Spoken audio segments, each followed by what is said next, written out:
think money buys us more freedom, and by freedom we mean the ability to spend our time where we want, doing what we want with who we want. I don't really like the "I've always been a writer" meme. It's a bit of a. I think everybody stops writing if you're talking about a typical journey from, someone in Europe, say, or in the West, and they have a fairly middle class upbringing like I did. You learn to write essays and stories and such, and you go to university and then you burn out and you're like, I don't want to study and read books and do all that kind of stuff. So usually in your 20s, when you're, starting a job or finding your feet in the world, I don't think that many people are reading or writing seriously. I don't care about anything if it's been created by a machine, because it's not something that I can resonate with, and that it connects to another person, which I think is ultimately what we care about. Privacy is a right. It's a right for you to selectively reveal yourself or reveal information about yourself to other people.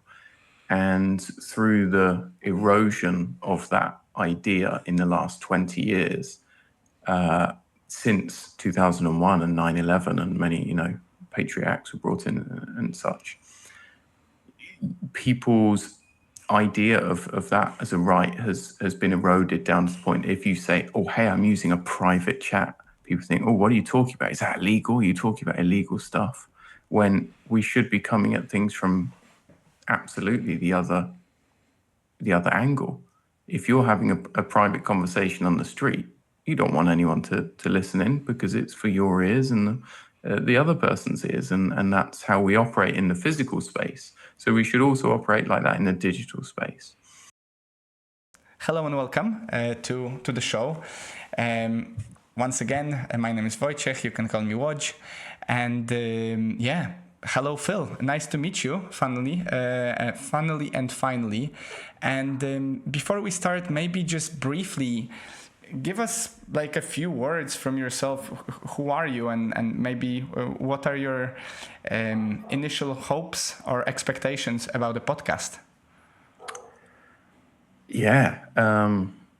How to introduce myself? Well, I have gone from a student of history to a marketer and advertiser to a writer to a teacher to a coach, and back to writing along the way, discovering lots of amazing people and places through traveling the world. And now I'm based in Spain, and also through discovering freedom technology, Bitcoin, and more recently, privacy technology. And that's kind of the ecosystem that I work in and operate in at the moment. Well, I say at the moment, hopefully forever, because I can't see myself becoming less interested in it with all that's going on. And yeah, I hope to speak about books, about freedom, about writing, maybe about some of that technology we've talked about. But touching on any of those things would be great, and I'm always happy to have a conversation about anything in that remit. Awesome. Well, welcome. Thank you so much. And may I just ask, have you had a chance before to be on any sort of a show or a conversation about those things? Yeah, for sure. I guess I transitioned from coaching to working full-time in a Bitcoin space and writing for Bitcoin and freedom tech companies about 2 years ago. And around that time, I was also launching a book of short stories which are based on those themes. And so, yeah, I've hosted quite a few podcasts for 21 Futures, which is that project. And I've been on a good few Bitcoin and privacy, some podcasts where I've talked about some elements of privacy tech. But yeah, mostly Bitcoin related conversations, I guess. Awesome. Great. Yeah, no, that's really beautiful. Okay, in that case, I'll just briefly maybe introduce myself to you as well. Yeah, So cool. the show has been running for 4 or 5 years now. It has many different topics depending on the conversation I'm having. We might end up talking about Bitcoin, or we might end up talking about fashion or whatever recently. Although I have noticed that, as they say, the flock that flies together stays together, in a sense that the more you resonate with certain topics and certain groups, the more people pop up in your sphere of, I guess, influence, or at least influence onto you in that space. And so I've noticed that over the past good few months, I would even argue a year, many more people from the whole sound money, freedom tech, and economics focused perspective came on the show. And many of the books that I've reviewed recently were about economics per se. But this is not to say that this is where I want to take the conversation. I'm more than happy to do so. But quite frankly, let's just have a chat. And I'll start with this. What does freedom mean to you? And what do you mean by freedom? Because it is a big word, and some people might assume one and some the other. Yeah, I think it's a word which is extremely powerful. It always gets people's attention and everybody wants it, but because it's so subjective, it has a lot of different definitions. And yes, it's in danger, like words like democracy as well, of being co-opted by, powers that want to use it for whatever purpose. The European Central Bank will probably tell you that using the digital euro sets you free in some way. It's a powerful word. What does it mean for me? I think it relates to time. I think money buys us more freedom, and by freedom we mean the ability to spend our time where we want, doing what we want with who we want. It can be a little difficult to separate your purpose and your drive and your need to work and create value and for me, do creative things, create things out of nothing. It can be difficult to separate that from spending time where you want with whom you want. Many people would think, I just want to spend time on the beach doing nothing and just chill out. But I think after a little bit of that, we return to the need for a purpose. So yeah, more freedom is it's just a lever that hopefully everyone can pull a little bit more, giving them more control and sovereignty over the elements of their life. But yeah, for me, mostly it comes down to how I spend my time. Just one simple example of that is I'm able to work for myself and not for an employer. I'm able to work from home and do things remotely, and that gives me a lot of freedom to do whatever I want during the week and organize things with my time how I want. And have you, because you say that, you've listed working from home, essentially being in charge of, I guess, the management of where and when you do whatever is required to provide yourself with resources, right? Have you found that that's a shift that you've experienced over those past few years that you mentioned you've transitioned into a sort of the Bitcoin space? Or is that something you've grokked and played around with for longer than that? Yeah, I think there's no magic formula to making it work. And maybe there's a counterpoint, which I might make in a minute, that it's important to also have fixed times, dates, and do things in the real world and in a physical space. For me, I started working online and working for myself in about 2018 or 2019. And then when COVID hit, obviously the world sort of turned remote work and digital first, so that I was in the right place at the right time, I think. But yeah, I guess it's something that I hadn't considered until I kind of burned out from teaching and thought, this isn't what I want to do, and I want more freedom, and working for myself was a way to do that. But yeah, going back to that point about, I wouldn't advocate that everybody just works from home and, oh, it's the perfect solution to everything. You know, the grass is always greener. If we're freelancers and entrepreneurs, sometimes we think, oh, it'd be nice to have a job, and vice versa. If you have a difficult, time at work, then you might think, oh, I wish I didn't have to speak to these people or do these tasks or be in this office. But yeah, I guess it's also important to have these meetings and get energy from people in real life, as well as doing video calls and online podcasts and communicating digitally. So I think to ensure that things are going well and you're happy and healthy, then both of those are necessary. Trying to increase freedom, but also stay grounded and present in the real world. Yeah, I think, not only is it that it feels to me that there is a balance to be struck in both on both ends, whether you're working fully remote or working fully in the office or somewhere in between.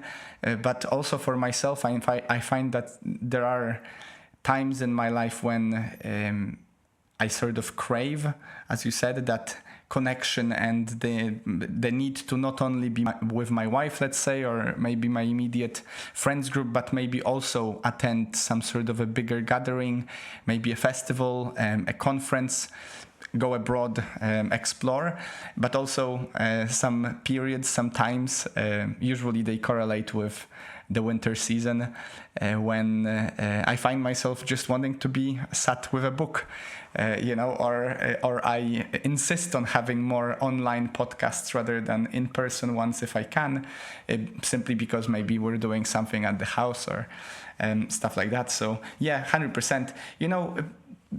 I would add to that freedom, I guess, definition of a sort you offered, also the freedom to choose, right? Which is so powerful. Of course, we're maybe speaking from a perspective of some of us work remotely. Currently, I'm hybrid, whatever that means, but that still allows me for more options. I can choose to go back home if I need to. I can choose to go back to the office if I'm bored at home. But that freedom to choose is something that I think also, for me, freedom is about. So the ability for us not only to choose our way of spending time and how, with whom we will spend that time, essentially, but also the freedom to choose each way, both geographically and maybe in a sense metaphysically, right? Like if I want to change a job, but I'm stuck with a mortgage, huge bills to pay, and I have no cushion or whatever that entails, my freedom is much more restricted than someone who does not rely on the job to provide for those necessities to begin with. And I guess that's also a theme that I keep seeing again and again whenever I meet like-minded people in the Bitcoin space, that this climb towards, I guess, resources freedom, because financial freedom sounds like we're trying to sell some sort of a guide how to become wealthy, whereas I think resourcefulness is what majority of those people I meet basically employ. It allows you for more freedom to choose, right? So I assume there comes a point in each of our lives when it's actually quite valuable not to have to work for some time, maybe because we're taking care of a baby or maybe our loved ones and stuff like that. So let's as we're on this topic, let's lean a little bit towards writing, because I'm quite curious about, I know that you write the world's first Bitcoin fiction anthology, 21 Futures, which I assume it's also, as you said, some sort of a show. I'd like you to share with me maybe your journey as a writer. When did it start? You said that you've been a teacher. Was that the history teaching? No, I was an English teacher. English So I was teacher. teaching English as a foreign language for a good few years, and that also helps with writing because you have to learn how English works. You usually just speak it and think, I know what I'm talking about, but when you have to explain it, then you have to learn about it. Now, it very much helps with being a writer and editor. Yeah. So how is that journey of yours? Like when did you maybe start writing? Why do you write? And maybe for the benefit of our readers, listeners, and I guess readers, what would be the we'll go back to advice later. How did you start, and what does that mean to you? Sure. I think what being a writer means is changing so quickly, and throughout my writing and my career has changed more than ever before. If you imagine a novelist or a journalist in the 1990s, and they changing from pen and paper and typewriters to, okay, everyone's got a computer, and then you're publishing, you're sending emails, and you're using that kind of technology. I think now that's, in the last 10 years, that's ramped up to almost daily change, and a crazy amount of information to keep up with and tools to use, and how perceptions about writers are changing as well. I guess that's something we might get onto, and you might want to, I might want to get your opinion about as well, because I think it's interesting to know what everyone thinks on that. Getting back to the question about how I started writing, it was I don't really like the "I've always been a writer" meme. It's a bit of a. I think everybody stops writing if you're talking about a typical journey from, someone in Europe, say, or in the West, and they have a fairly middle class upbringing like I did. You learn to write essays and stories and such, and you go to university, and then you burn out, and you're like, I don't want to study and read books and do all that kind of stuff. So usually in your 20s, when you're starting a job or finding your feet in the world, I don't think that many people are reading or writing seriously. Maybe now it's different with all the different ways people can publish, but not in the sort of professional capacity, or a serious fiction writer, let's say. But yeah, my writing started when I was a bored office worker.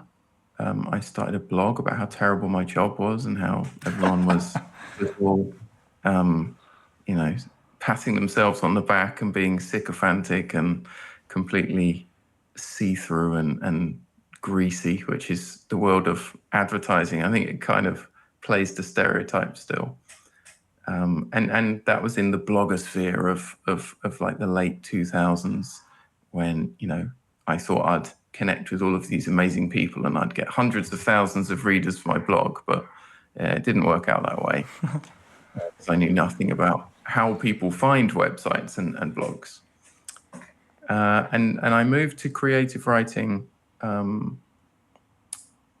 did some work on that, and mostly through my travels. I met interesting people and started to take writing more seriously. Wrote a travel blog and got all of the terrible, horrible words out, and started to focus on how to write stories, and did more learning, did more critiques, and put the work in, I guess, for a few years before being published with short fiction and publishing books from 2016 onwards. Just before I forget this, I did not mention it earlier, but the very beginning of this show is deep into COVID, 2020, I think, or late 2020, early 2021. I have the date somewhere written down. And I had a blog of short stories. Like I self-published a book on Amazon actually at that time. And I noticed, I was just after uni, and I noticed that people just don't read. In general, my friends, my colleagues did not read, or if they did, there was like one in a group that I could share books with, and everyone else was kind of like, yeah, that's a bit too thick, or nah man, maybe I'll keep it on my pile that looks great to look at, but I don't actually pick it up. And so a friend of mine suggested, as I was writing those short stories and poems, he suggested that instead of doing a blog, because no one reads these days, I should record it in short form and post it online on YouTube or Instagram. And then as I got myself the microphone, I was like, well, I already have it. I might as well record myself reading one of the stories. And then I was like, well, why don't I add after the story a sort of explanation? How does that make me feel? What does that mean for me? Stuff like that.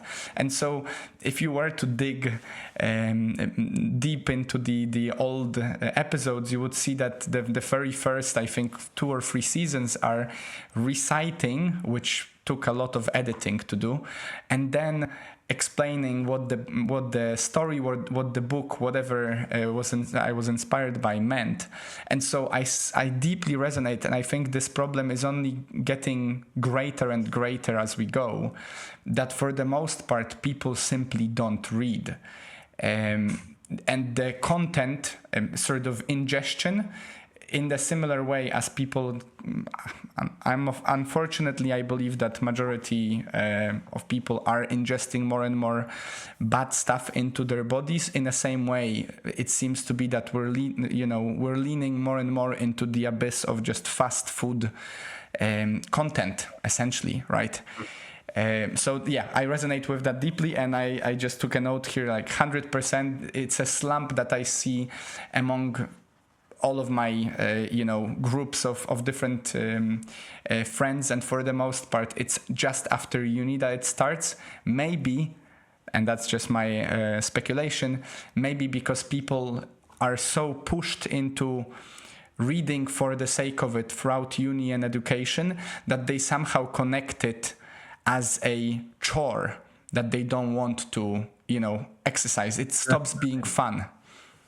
Definitely. I think every child in the UK is traumatized by having to learn Shakespeare and analyze every line. And then when we get to adulthood, we're like, oh my, not this again. I don't want to go to a Shakespeare play. I don't want to read Shakespeare, even though it's probably, some of the most engaging stories ever written. When you're told you have to do something and you're not, kids and most people in what they study aren't free. They're told, this is the textbook to read. This is the formula to remember. This is the literature to analyze. And they have to do it in a way which satisfies an examiner's ticks and grades. And that's not really a natural way to look at things. Why we get so traumatized, even though, if you think about pre-digital life, books were like the hands down the best entertainment on the planet that you could get, and you were lucky as hell if you knew how to read and you had books to read on whatever the topic. And I hope that they stay relevant despite how much they're changing. If anything, it seems to me that we're just if anything, it seems to me that we're literally bouncing back into this sort of you're gonna be very blessed if you do read, because I believe it puts you at an advantage over the long run. In terms of just being able to, of course, one could argue that there are different things to read, and some things might not give you as much quality for your time. But for in the grander scheme of things, I would still risk a hypothesis, I guess, hypothesis that those who read and read stuff that makes them think critically are more likely to stay sane in the world, essentially. Absolutely. I mean, if you think of vertical videos and all of these notifications that we get, it's very hard to dial that back. Like once you're in it, yes, you can try and have a few rules. Yes, you can try and be a bit more conscious, but that's not our choice. We're not really in control of what we're doing on our phones. Big technology is telling us, hey, stay on this site. Here's another video. Here's another, something to be outraged about. And books are conscious. Books really are like you have a large amount of choice. And even with traditional publishing, and you walk into a bookstore or you look on Amazon, like you have a fairly good amount of agency about what you choose to read and how you choose that. And if you spend time with it, it just operates your brain on a different wavelength and allows. I mean, it's another thing is it's a low time preference activity. Usually when you read a book, it's not because you're like, oh, how can I get 50 likes on this video right now? How can I earn 150 this week as a side gig? It's like, because you want to know the information for the rest of your life, and that will help you maybe in 20 years, or something which is almost unknowable. I mean, most information in books, I think, especially in fiction, is contained between the lines and between the words. It's something that the reader themselves builds a lot of the meaning and the practice with what is being said. And that's less true of other media, definitely digital media. For sure. I mean, as you said, Phil, it's the thing that springs to mind whenever I compare any sort of TV, let's say, screen entertainment to book is like you have to project that which you read. That is a proactive endeavor. You cannot be as mindless in the act, and so that's why it is a muscle in a sense, as an avid reader myself, and I have no doubt you are. We're probably much more comfortable reading for extensive periods of time than someone who would choose to start today after not picking up a book for 10 years, because it actually it necessitates a certain level of focus and also you gotta make the words initially sound in your mind, and then at some point you hit that stage when they don't no longer sound, but you know what's going on, and it is like a muscle. It's incredible. I don't know exactly, I don't remember the quote, but it went something like, reading for the mind is as working out for the body. It's a necessity that we are allowing ourselves to lose out of just fast food appetite, I guess. Yeah, I guess some people's brains are wired differently. Like you said about your recording your short stories in your work, podcasts and audio. Like I myself, I don't really get on with audiobooks. I think I don't like having somebody read it to me. I like going at my own pace and imagining my own tone and color of the words. But I think for some other people, their brains, there are a lot of book buyers that just love audiobooks and they want to listen. It's not because they're too lazy to turn the page. It's just that's what resonates with them. I mean, it's actually slower to like listen to an audiobook than it is to read a book, even though you can do it when you're doing other things. But I think different strokes for different folks, I guess. No, of course. I kind of feel, I kind of think of audiobooks like sort of a friendly gesture to those who are not going to pick up the book, so they can still get the benefit of it in a different form. And as you said, like, for example, off the top of my head, I know my father, because of the way he structured his day-to-day life, he listens to audiobooks as he travels for work. And as much as I try to convince him to, to lean a little bit more into maybe reading one or two of them, he always insists of getting him an audiobook, simply because that way he can do it while driving or, cycling, stuff like that. Whereas he just doesn't take into account sitting down to read it at home. And for me, it's a must. So yeah, as you said, each to their own. Now, yeah, go ahead. I just wanted to ask you, what did you mean by saying the opinion about writers? What opinion was that? Well, what did I no, say? you said that the opinion about writers or the perception of writers is changing, and obviously I assume that you're referring to the whole like AI getting into the space, and obviously journalism becoming less and less so about actually being a journalist, more and more about, as you said, views. But I just wanted to explore that topic further. I don't have an opinion just yet until I know what you meant. Well, I'm not anti-technology. I mean, my brand is totally human writer because I try to focus on creating value from things that can't be fed into a computer and spat out of a computer.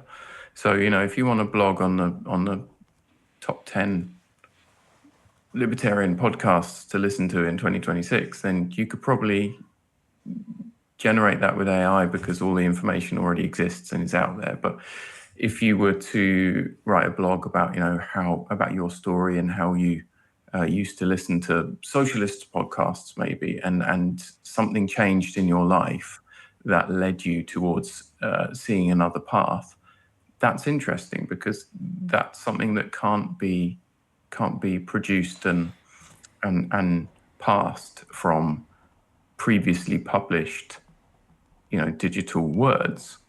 And so because content is infinite and it takes a second to generate thousands of words now, which previously was quite valuable creating those words, the value for me is all in that what goes into the writing. It's the pre-stuff, it's the lived experience, it's the biology, like the appreciation that we're biological beings, and you can't separate consciousness from a body.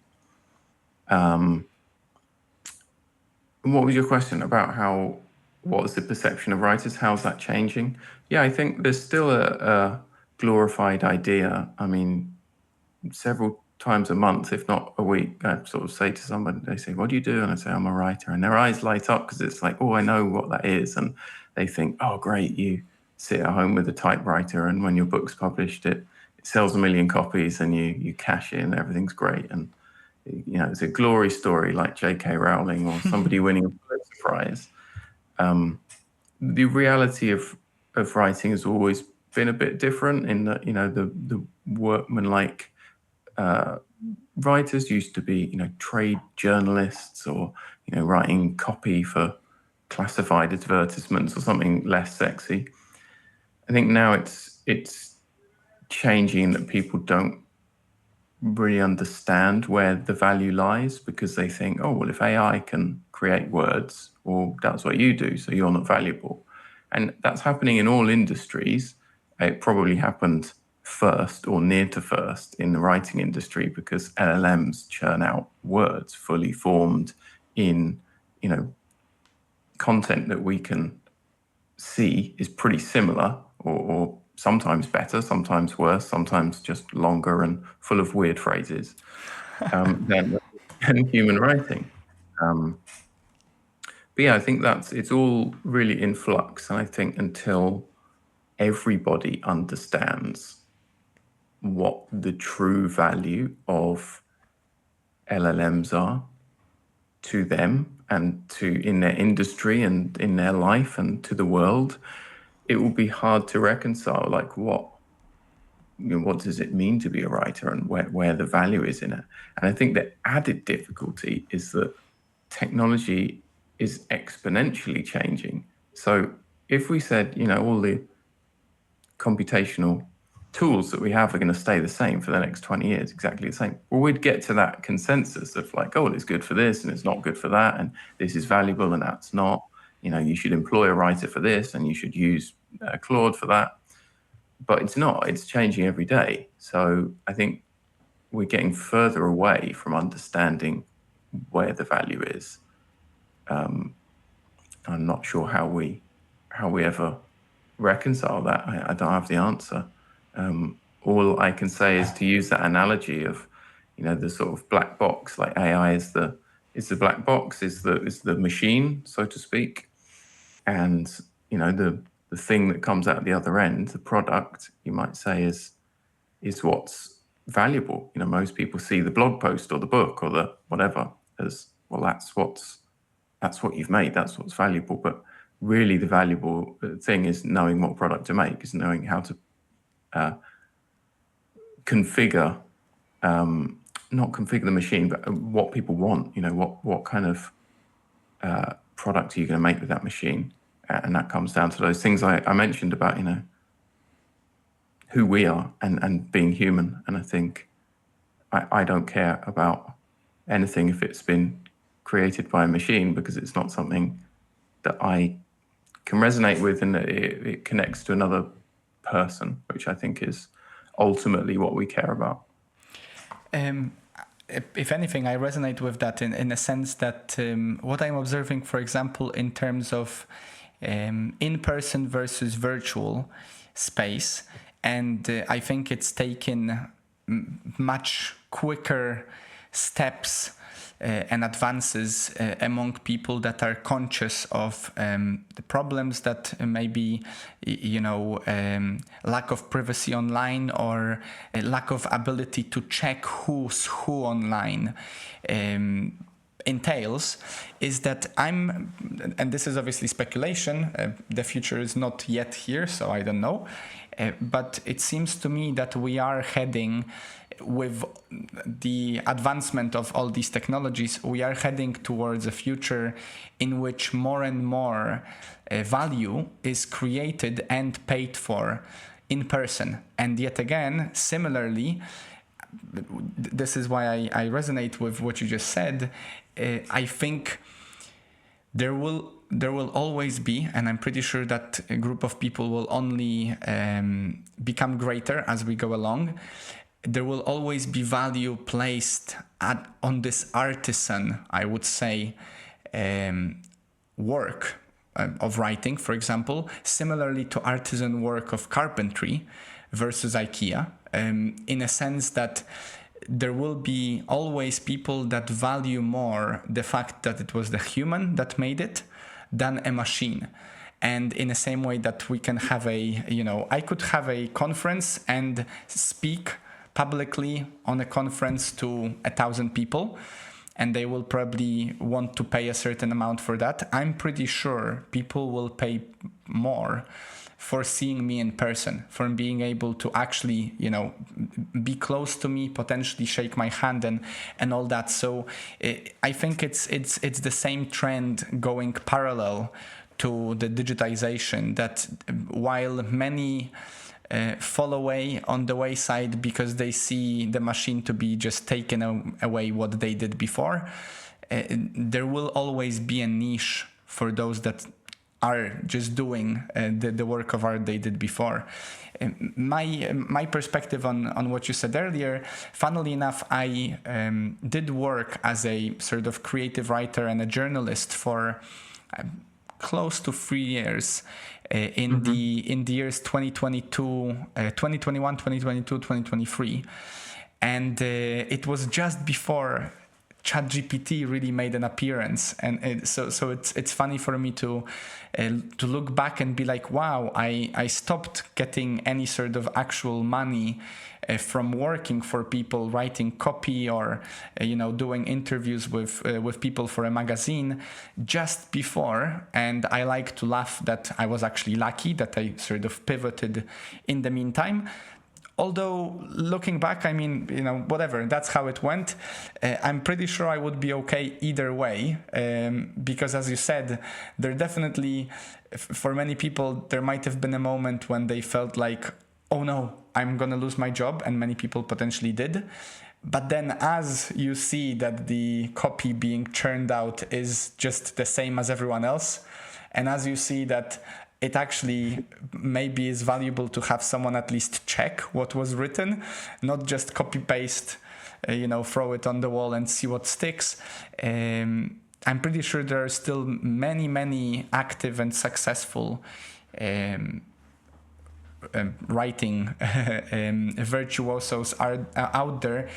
Simply, they might just be a bit more of a premium service. It's almost like you have now fast food and you have the gourmet, Michelin star service. You got a Michelin star guy here.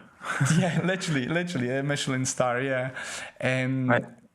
But yeah, in terms of the perception, I agree with you. It's interesting. We'll see what happens into the future, but I'm pretty sure, at least yourself, are in the right sphere, because it seems to me that people who resonate with the whole, sound money, privacy, and being essentially a bit more human focused, will appreciate the work of yours and in person, more real touch, essentially.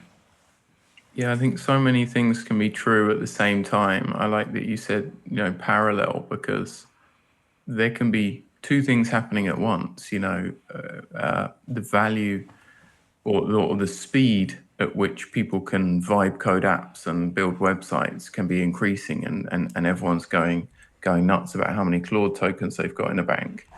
And at the same time, in real life, events can be increasing drastically in value, and our need to go to them and participate and feel part of a community, like a real in real life one, is also important. I think those things can happen at once, and the same is true with how all of these technological changes are manifesting. We are able to learn about these tools and to harness them and to keep up with the changes.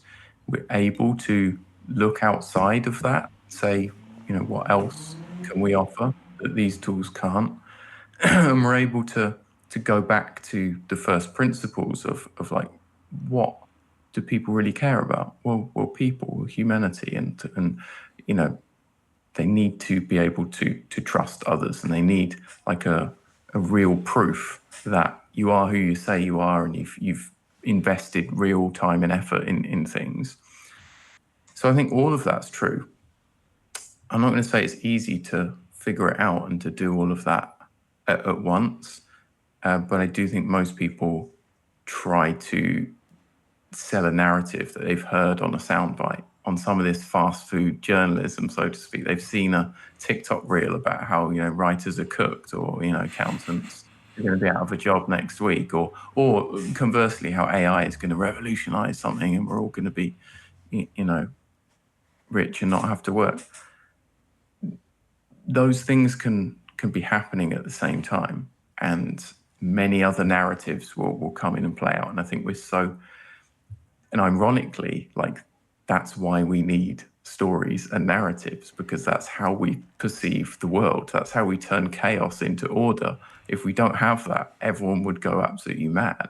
But I think now those narratives have been turned into polemic 30-second vertical videos, and it's just causing more problems than solutions. I think the only solutions it causes are, one influencer or media outlet in 1,000 does well and gets the right boost of the algorithm so that they can make a living from it, but the others turn out to be chasing the wrong goals. So I try to have longer term thinking and goals, but yeah, it can be difficult, and I'm sure everyone out there listening is thinking the same thing, that how will it affect me and what do I need to do to change? I think all of these things are happening at once.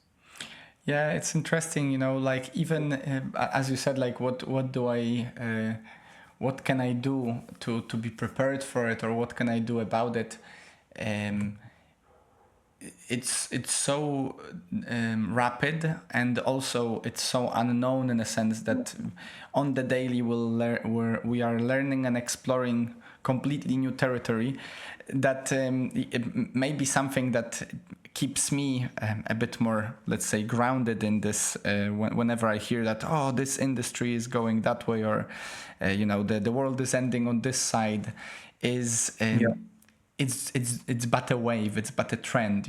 There comes a point, there comes a moment when this is at its peak, and in 5 years time, maybe, for whatever reason, we will be somewhere completely different, and LLMs will not even play a role in this sphere. Maybe we're going to be communicating via a technology that doesn't need an LLM, and the books are yet again written on typewriters. So what do you do about it? I don't think you do much other than just focusing on yourself and on your own goals, right? On whatever you want to do.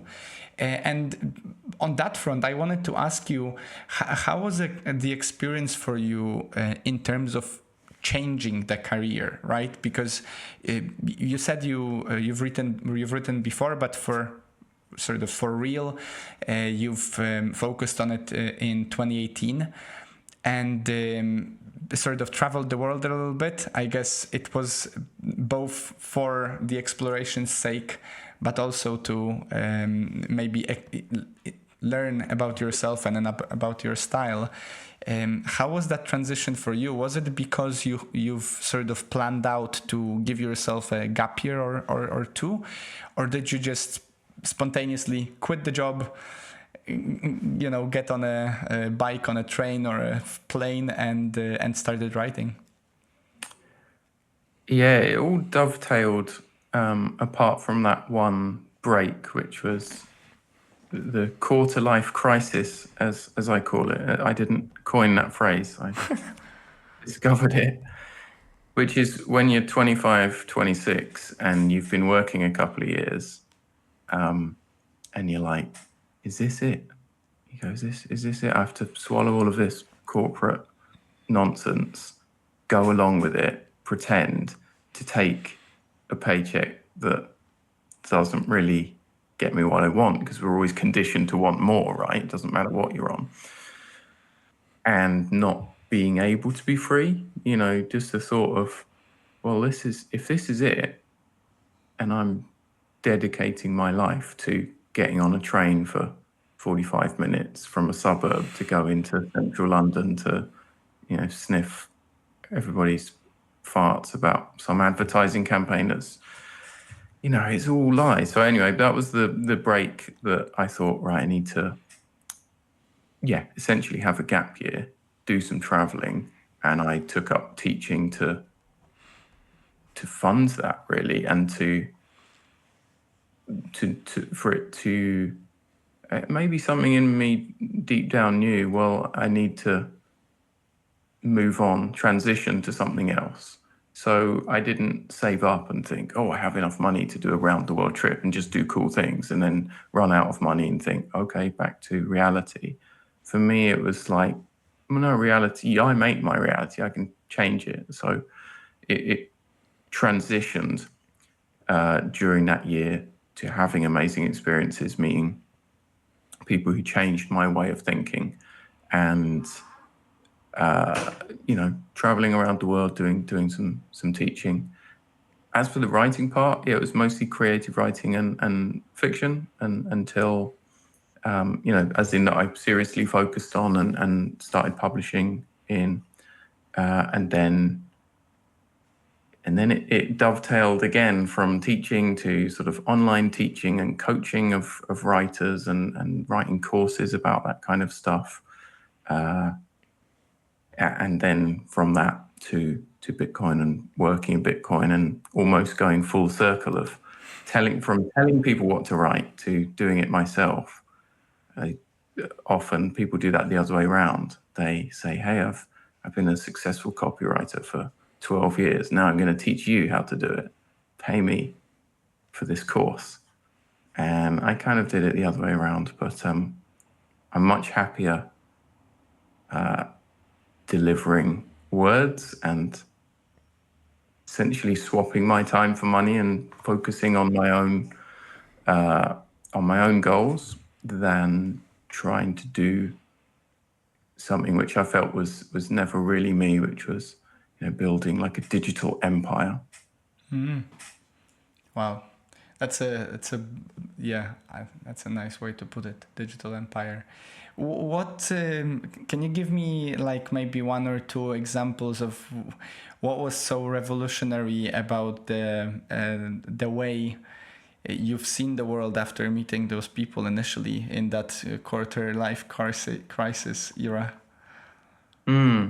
I think just appreciating how different people's perspectives can be, because I guess I grew up in the south of England. It wasn't my upbringing wasn't massively diverse, and then going to university I went to Warwick University, which is in the middle of the country. That was great because people came from all parts of the country, and I met people from quite different backgrounds with quite different stories and different opinions. And I think that started to open my eyes a bit. But then when you go into work, you're kind of limited again. Of people are in the same industry, they're talking about the same problems and the same opinions, and they come from similar backgrounds maybe. And when I left the country and went to South America, I learned another language. I suddenly discovered culture that wasn't monoculture, really, because English language culture is quite exclusive of other languages. We think that American films are what we watch because they're the best. And we think that all the best rock bands are British, or because, well, that's what we hear. And all the best literature comes from, the Dickens and Shakespeare and the greats. And learning another language and living life in South America kind of taught me that's not true. So I started to dig into the culture, some of the books and films and music and events of those places. In addition to meeting people who had been influenced by that culture. So I think as you travel, I think especially if you speak the language, then, and I'm guessing you probably feel the same way. Like I don't know how long you've been in the UK for, but that's something that you probably got a new perspective, right, on many things. Yeah, no, I resonate with that deeply. I think the yet again, I heard the quote once that if you want to get to know your country, then leave for a few years and then come back, or at least and then consider coming back.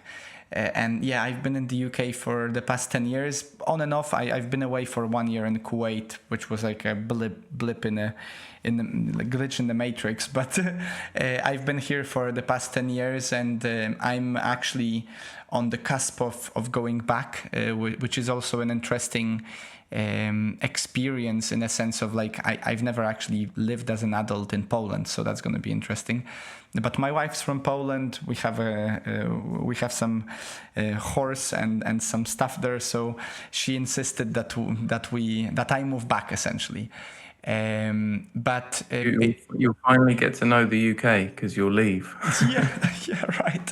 Yeah, Like, oh, that's what they mean. those guys are tripping balls over there. No, completely honestly, I enjoyed my stay here. I really love Edinburgh. Scotland is probably the closest to my heart in terms of location wise in the UK. And if I were to stay in the UK, I would stay in Edinburgh, or at least in the vicinity. But it's interesting you said about South America, because as you said, it's pretty, maybe I would put it this way. because of the privilege that the whole world supposedly is able to speak English when you go and visit. Of course, that's an overstatement, but for the most part, people assume that to be the case. Many never learn another language, and I think there is a greater, deeper sensation, I guess, or a depth to life when you speak another language. And then if you build on top of that, maybe with another and another, to me, it seems like there is a Polish Wojtek, there is a British Wojtek, and when I speak my somewhat communicative Spanish, there's a Spanish Wojtek, you know? There is a different feel to how words make us feel and how words make us act.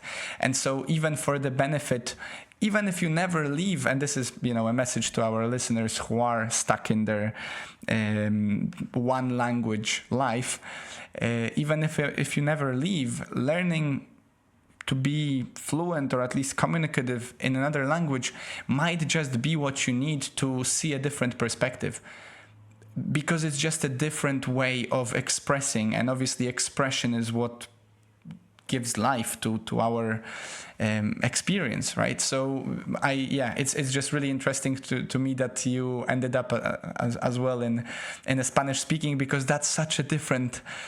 It's much more expressive culture, you know. Find me stiff upper lip in Colombia.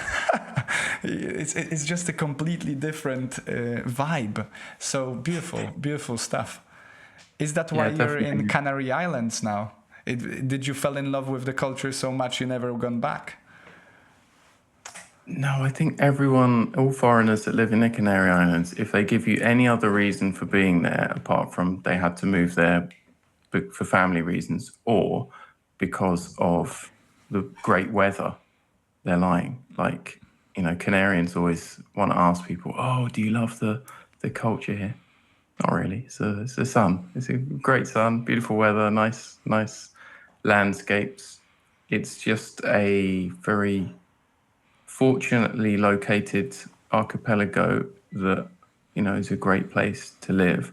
I mean, I moved there because I had lived in Spanish-speaking countries in Latin America and in the peninsula in Spain, and I thought, well, it seems like a great in-between, as well as the weather. You know, even the Spanish they speak is sort of semi-Latino Spanish, and they're viewed as they're Spanish, but I think people on the mainland are sort of like, oh, we forgot about them, or they're kind of medio Latino anyway.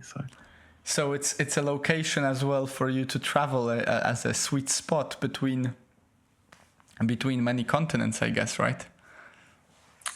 Yeah, I guess the flight connections are only really to Europe, so you end up changing Really? flights if you want to go anywhere except Europe. But it's certainly not too far away. Like if you want to fly to Madrid, it's 2.5 hours or a couple of hours, and the UK is 4 hours, so it's not super far. But yeah, it's a beautiful place to live. I'm very grateful for being here. I try not to complain too much about how people's culture is different and how they should arrive on time and make things so that they work well. But there's a lot of Germans as well that are saying the same. They're like, why does nothing work? This is not German. That's funny. Okay, well, let's lean a little bit more on the tech side, okay? Because I'm mindful of time and I don't want to strain you as well in terms of all the different topics. I must say I'm fairly new to the freedom tech space. Like I've read a few books and I might be using some of the technologies that you may have in mind.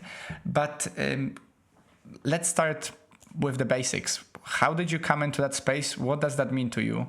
And what are some tools that people might want to look into to even start, or maybe some sources of information about this, because obviously it's not the most like Googling and you'll just know thing.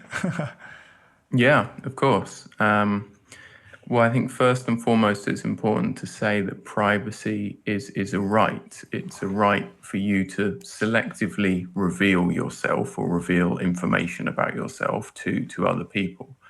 And through the erosion of that idea in the last 20 years, since 2001 and 9/11 and many, Patriot Acts were brought in and such, people's idea of that as a right has been eroded down to the point, if you say, oh, hey, I'm using a private chat, people think, oh, what are you talking about? Is that illegal? Are you talking about illegal stuff? When we should be coming at things from absolutely the other angle. If you're having a private conversation on the street, you don't want anyone to listen in, because it's for your ears and the other person's ears, and that's how we operate in the physical space. So we should also operate like that in the digital space. The other reasons for why it is being eroded is, the big tech companies, the Googles, the Apples, Facebook, their mandate is to harvest data, which is the most valuable resource on the planet, even more so than oil. And that's led them to investing a lot of money in building all of these great tools that we use every day, Gmail or iPhones, for free. Not that an iPhone is free, but the iMessage or whatever you're using. And the way that they get value from you as a customer essentially is through your data and using elements of that metadata or your own data. So yeah, the way I came into freedom tech or privacy tech is through Bitcoin. That's one of the primary cryptocurrency in general, but there is no second best, shall we say. Bitcoin is a technology that allows private transactions. They're both public and private. It's the genius of it that it's auditable and every transaction is viewable on the blockchain, but we don't know who is in charge of those transactions. So we can make private transactions, and that's also a right that should be protected, just like cash. If you make a transaction peer-to-peer in person, you use a piece of paper, a £10 note or a €500 note, who knows? I don't think those exist anymore, €100 notes. And, that should be enshrined as a right to continue to be able to do that. I don't think that was ever questioned before, 20, 30 years ago. Now it's being questioned from the top down, from governments and EU mandates and, many bad actors. So I came to Freedom Tech that way, of coming to Bitcoin, starting to work in it, and meeting people and hearing about all of these other tools. What are these tools? Things like end-to-end encrypted messaging. Even when you use iMessage or WhatsApp, that's end-to-end encrypted. Those tools might not be the absolute gold standard for privacy, because there's many other factors that come into play. Something like Signal is a better example of a free, well encrypted chat, which only can identify you through a phone number. There are chats you can use which don't require a phone number. Other privacy options can be things like encrypted email, like using Proton instead of Gmail. Why would you do that? Why would you pay for an email service? Well, Gmail want to read your emails. They want to train their LLMs on it. They want to serve you advertisements about, if you mentioned Canary Islands, they might say, hey, do you want a flight to the Canary Islands? And harvesting your data. Other privacy technology, which I guess most people will know about, is things like VPNs, which have been in the news a lot recently and are becoming increasingly important to use.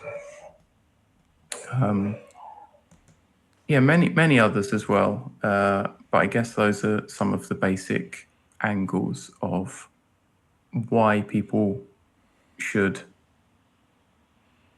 take their security and their privacy seriously.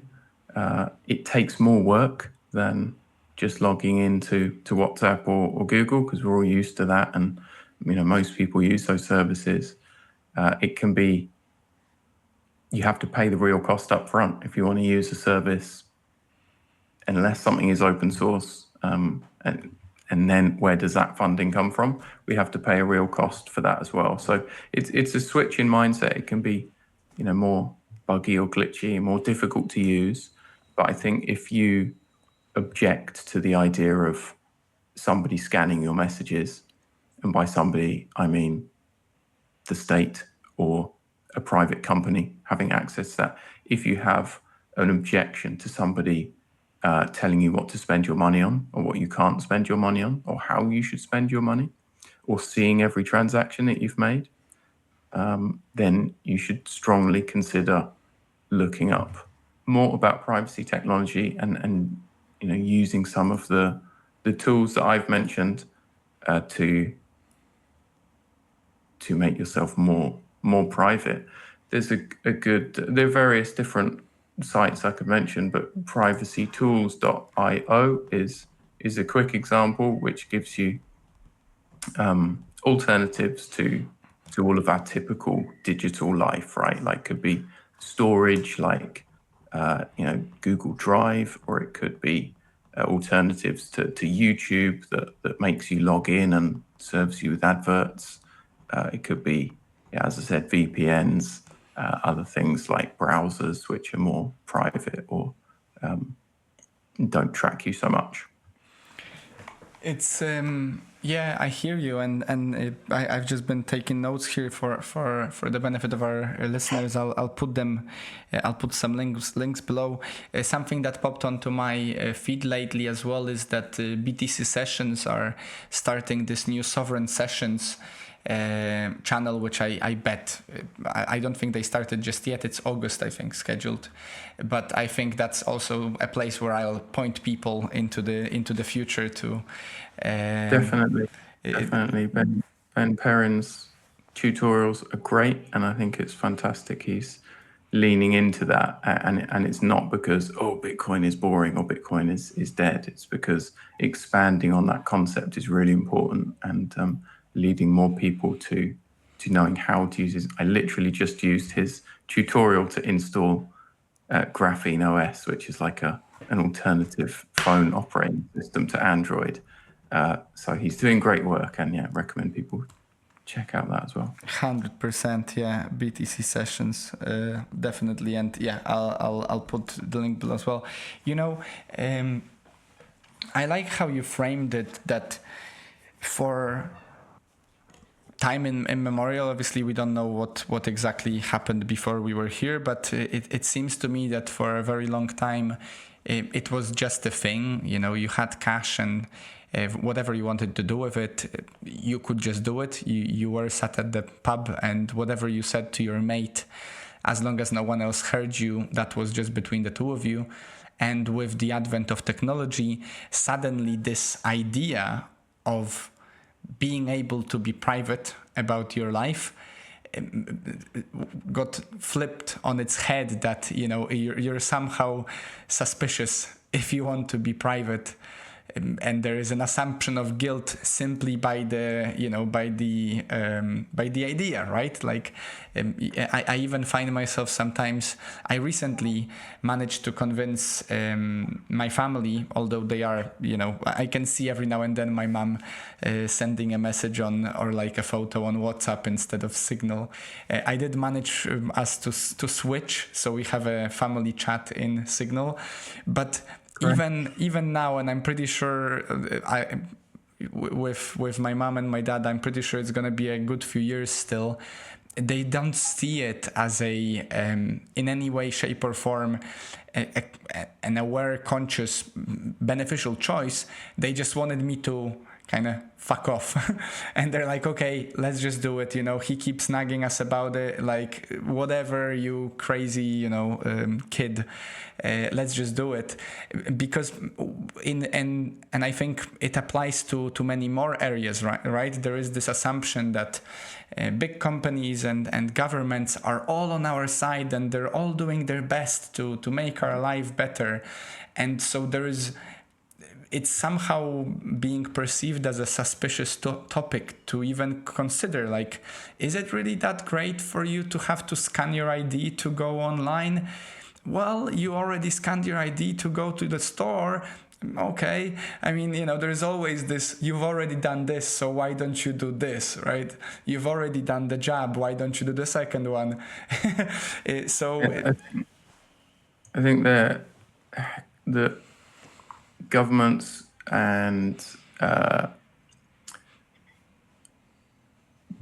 private companies who want to increase their power and their control prey on the fact that prey on us because we're so busy and we're so overwhelmed with the massive change in the world. We're like, I can't deal with another app. I'll just keep using Facebook, and like, that's fine, isn't it? Let's chat there. Let's talk to each other. And it's very easy to say, well, I want to comply. I want to be a good citizen. I'm not going to do anything bad or harm people. So I'll go along with it. It's in everyone's interests. And I think only by sharing the stories of people who have been wronged, people who often live in authoritarian regimes, or people who have been, jailed for doing something which they shouldn't be jailed for, whistleblowers, people who are trying to do the right thing by bringing certain information to light. When we tell the stories of those people being wronged and those people being spied on and being persecuted for what they've done, which was right, then everyone else can see the only way eventually is for enough people to be using privacy technology that window is permanently open, that an app like Signal will stay funded and used and maintained and stable and secure, so that people can continue to use that environment and not be funneled into a big tech chat or some kind of government initiative of, let's post all your messages here and we promise we won't look through them. Because if there is the ability to abuse power, it will be abused. That's human nature.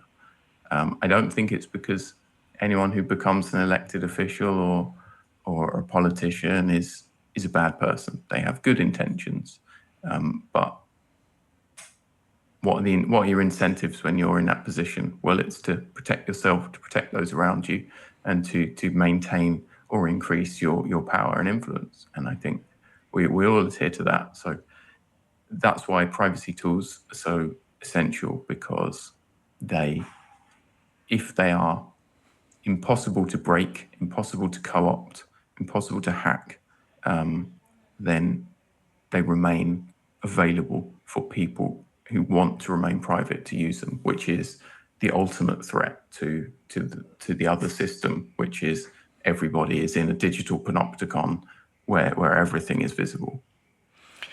Yeah, it's very.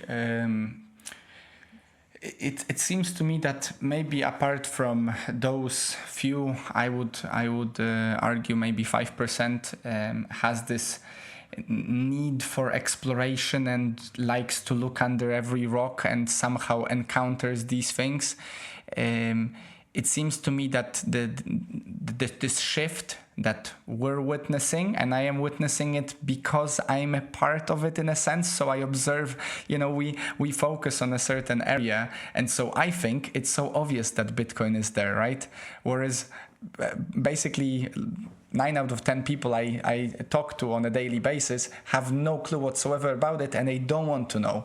But this need to know, this pain, whether something happened or whether you've been, maybe you locked yourself out of the account, and then suddenly they ask all those different details of you, and you just get tired of it and look up what is the online social media that doesn't ask for all these IDs, and you encounter Noster or Primal for that matter. And then you lose your Noster key, and then you start again, and then you go, right, I'm going to look after it this time. It's so funny. Have you lost it yourself? I have, yeah. I think I lost at least one account, but it was in very early stages of it. And That's funny. My wife lost hers, and my friend lost his. I'm taught by their experience. I've treated it as if it's my the same way as I would treat other important sort of keys. But it seems to me that you're very right. That for the most part, people will learn about it when they need to, because the pain of staying the same simply is no longer bearable. Obviously, let us hope and have faith that that change, progresses in line, at least parallel to the changes that are being made on the other side of the spectrum. Now, as a sort of final topic I'd like to explore maybe briefly with you, and I always find it quite fascinating how people encounter the idea of sound money and Austrian economics and Bitcoin for that matter.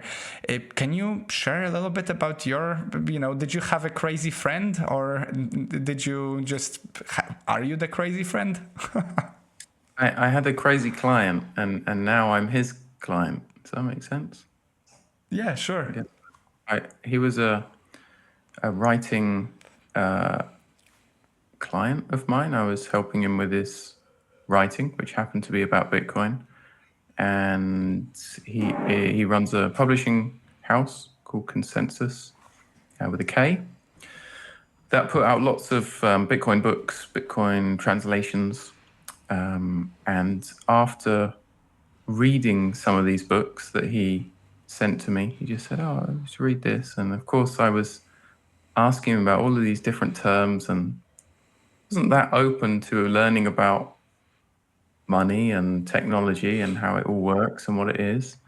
But yeah, something about, I guess it came back to books, something about not having a lot of pressure and just starting to ask questions. Well, why do we have inflation? And, what is sound money? And, I could read this book in this perspective. Got me to go down to the rabbit hole so much that within 4 years, I'd published 2 books about Bitcoin, changed my entire life to try and move towards the Bitcoin standard, working in Bitcoin, and going on podcasts, eating, sleeping, thinking about Bitcoin. So yeah, and to this day, I work alongside Nico at Consensus Network as an editor, as a marketer, and helping them with content writing, newsletters, and all sorts of things, and championing freedom books, books about some of the topics that we've talked about today, which is cool. So that's how it came about, and luckily it meant I had no shitcoin phase, because I'm like a Yoda who had already been through all of that, and I'm very grateful the way it turned out. And yeah, it was one person, but also a specific situation that led me to questions and books. And if you had told me, back in 2021 that I'd be where I am now, doing what, with a little 3D printed figure of Satoshi behind me and working on Bitcoin books, I would have said you're mad. But that's the way it happens, I guess. It's so funny, whenever it's also wholesome, really, and my wife hates this word, but it's so funny to hear those, like, the whenever I ask people about this, because there always seems to be a very similar stage when we just fall so hard in that everything is around it, right? Like I think I'm just getting over it, in a sense of it's been 3 years, and I've grown tired of talking to people about it unless they want to talk to me about it. And my wife says that it's a great progress in a sense of my social,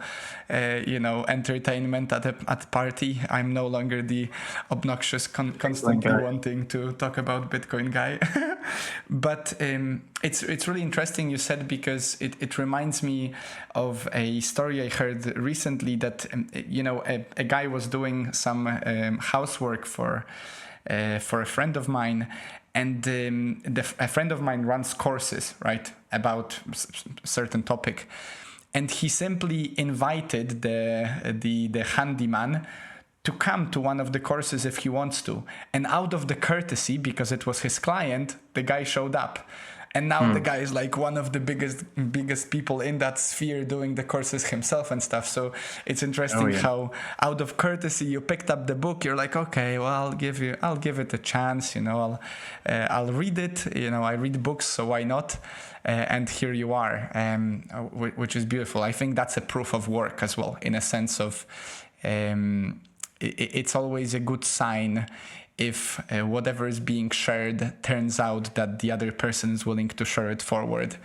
It always seems to me like a good sign. Of obviously some people might not see it that way, but no, that's wonderful. Thank you so much for sharing that personal story. So Phil, let's do it like this. We usually have at the end of our shows, I usually give my conversation partner a space to maybe share something. Oh, nice. Let's go back to that advice of yours. So I wanted to ask you earlier about it, and then I thought maybe that's a bit too early in the space. But I know that some of my listeners are either aspiring writers, maybe they are in the crowd of people that wanted to be writers and now no longer believe that there is any sort of space there.